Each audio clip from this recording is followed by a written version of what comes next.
Right, welcome to this battlefield terrain tutorial. So we have a lava landscape here, a nice chaos gate feature in the middle of this board. So as per usual, I'll guide you through the process, nice and straightforward for this one. A number of different options and routes you can go down to set up a board just like this. But I'll leave as many links as I can. I'll guide you through step by step how this board has been set up.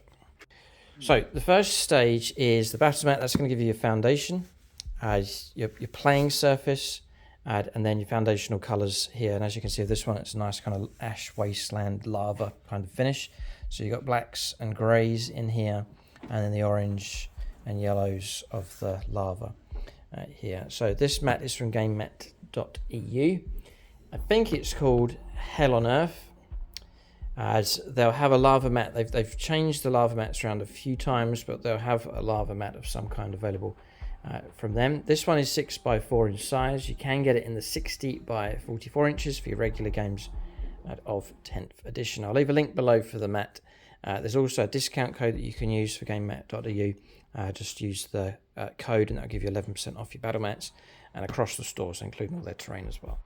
So that gives you a foundation, nice and quiet for dice rolling, figure friendly if models fall over. It rolls up, it's easy to store, and comes with a carry case as well, so you can really look after it, and then you can carry it around to your Wargames club and so on.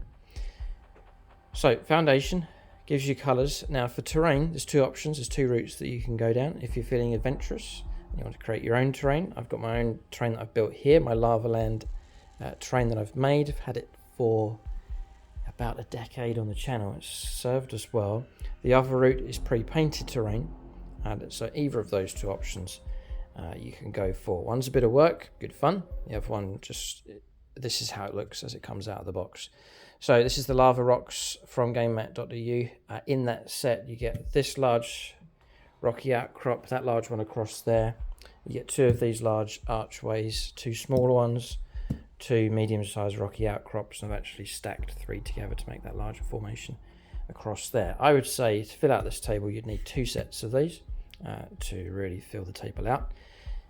Link below for that terrain set, and again use that discount code and I'll give you 11% off. The other option is to go for handcrafted, custom-made terrain. So I'll walk you through this. It looks complex, but it's actually quite straightforward. So the foundation for this, the base, I made using vinyl floor tiles, which are quite rigid, but at the same time they'll lie nice and flat, and then sand the surface just to rough it up. And then to build up the structure of this, and here these rocky outcrops that you can see is just actually polystyrene stacked up, PVA glued, and then when it dries you can then start to cut it and shape it how you want. So I just stacked the polystyrene up, tidied it up, and then just worked in a few of these grooves across here for the lava coming down. Just looks all white, but that gives you your shape. Then for all this texture that you can see, again is PVA glue across the whole thing, and then it's a mixture of sand and stones sprinkled on top. To hold those stones, I think I applied a lot of glue in here and just really left it for a long time to dry. Restack the stones up, as you can see, to get those effects. I'll take you a bit closer. That's how it looks. Then you can take larger stones and just literally push them into the polystyrene. It's quite soft, so you can push it right in. Again, PVA glue, just drive them in, stick them in place. I've put some larger stones in here as well, just these jagged kind of rocks across there. Once that's all dry, I'll mention this as well, just some dead plants and trees, just for little extra features as well, some larger ones. So this one across here, again just sticking them into the terrain. It was really good fun to make, and we've got good usage out of this on the channel. Once that's done, you're choosing your colours. So in this case, black spray around the whole thing. The sand coating and the stones will act as a barrier. Your spray paint will corrode and eat away at the polystyrene, but your barrier that you've created with the sand and the stones will stop that from happening. So then you're able just to give that a spray of black paint, and then after that, after the black spray goes on completely dry, you're then highlighting. So medium grey and a lighter grey for the stones, and then to get it glowing, introducing some red and orange and yellow paint here for the glowing areas where the lava's flowing down.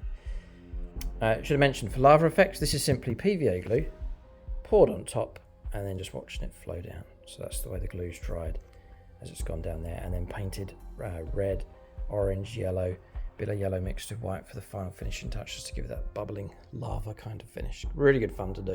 You can see where the glue's run down here and just ended up pooling here at the bottom, but looking just like lava. And that's pretty much it. There was a final finishing touch, you can maybe see it, but some burnt grass flock being added as well. You don't have to do that, but I added that as an extra finishing touch as well. So there's a bit of work to do, but really good fun. You could shape and craft it however you want. See, I went for a nice big volcano across here, just nice shaped rocky outcrops, a larger piece, really a nice tree feature on that one, so you really can customize it however you want. If you don't feel that adventurous, just go for the pre-painted terrain. That's how it comes out of the box. Put it on the table when you're ready for a game. And then this is from Games Workshop, James, isn't it? The Chaos Gate? Yes, the Warp Gate, yeah. Warp Gate. Beautiful piece of terrain. Nice focal point feature. Nice bit of narrative on the board. Something to fight across. And positioned in the centre of the table, it's usually where a lot of the action happens. And it's a nice feature on the table. You can get that. Still available, isn't it, I think, from Games Workshop? I believe so. Yeah, alright. So, really big fan of that. It's been painted up by one of the guys here at SSWG Wargames Club. Final finishing touches. Just to blend and merge everything together. Some 40K accessories. I've clustered them around the Chaos Gate. And then here, just to blend in the terrain, it's simply some stones and scatter. Mixed in with that is spare parts from kits, part of a Rhino. Hatch across there, some ammunition from an Astra Militarum kit. Some broken pieces of terrain and walls. And I just put those in with the mixed box of stones, then just sprinkle them around the board just to add a few extra features, a few loose las guns, Space Marine backpacks dropped around, just to add that bit of fun theme and narrative to the table. So that's it, and that's your board created. So foundation of the mat, choose which direction you want to go. Pre-painted terrain works fine, or you can be adventurous and create something unique by creating your own customized terrain, just following that process. So the foundation with the vinyl tile, sand it, polystyrene on top, shape the polystyrene how you want, sand and stones on top. That creates the barrier there for then the spray to go on. I went for black in this particular instance. You go for desert, you go for green, whichever way you want to go. It's the same process, and then just the final effects on that to finish off the board, finishing touches with the stones and accessories. So a bit of a walkthrough here in this video. I hope that gives you an idea of how you can accomplish that with the customized terrain. The easier route is just to go for your pre-painted terrain, and you can get that from gamemat.eu. Links below. Keep a lookout for more Battlefield tutorials on the channel, and as per usual, I'll fade out with some music just to capture the flavour of this board.